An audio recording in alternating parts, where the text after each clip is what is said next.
Daalụnụ. Nke a bụ ilu Igbo. Ọ bụ nwanne unu nwoke Maazị Nnaoma Isaac Osu na-ewetara unu ya. N'ilu nke taa, m ga-akọwa ilu na-asị atụrụ si eliwe ya ọbụ ya eliwe nwa anọ ya n'afọ. Kedu ihe ilu a na-akọwa? Ilu a na-akọwa na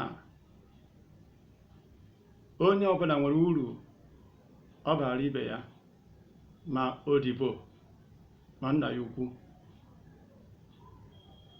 Atụrụ bụ otu n'ime ihe akụ na ihe enwe enwe.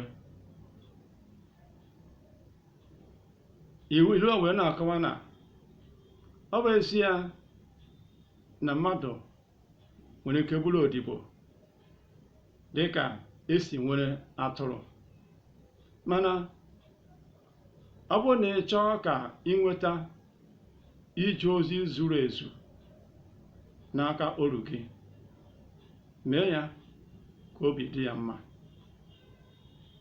Dịka atụrụ si wee kwu, ọ bụ na arapụ ya n'ọgbụ,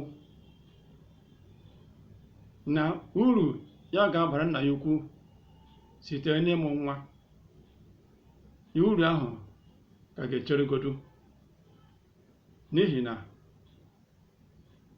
atụrụ ahụ chọrọ ka o nwee onwe ya, nwee ike ṅụọ ọnụ mmiri tọgbọ iko, megharịtụ ahụ.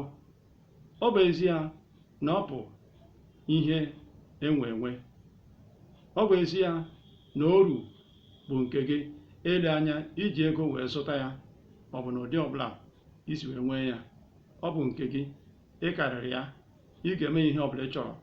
Mana ọ bụrụ na ị were amamihe lezie oru ahụ nke ọma, akwụkwọ nsọ Baịbụl sị na onye mezie oru nke ọma ga-amụrụ ya dịka nwa, nke bụ ime ka oru nwere onwe ya, maọbụ onye na-echere gị ozi, maọbụ onye ọlụ gị, ime ya ka obi dị ya mma, onye gị the best, nya nke kacha mma ije ozi. Ọ ga-abụ o jere gị, o were obi ya niile wee jee ya. Nke a bụ ilu a na-akọwa.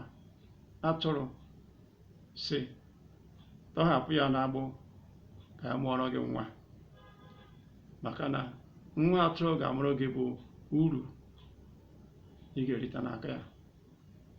Nke a bụ ihe ilu a na-akọwa. Ya mere ọga were amamihe, were obi umeala, mee ka onye na-echere gị ozi, onye na-alụrụ gị ọlụ, ka o were obi ya wee chere gị ozi. Ị ga-enwetakwa uru dị mma n'aka ya. Ọ ga-aha m n'ọnụ otu a.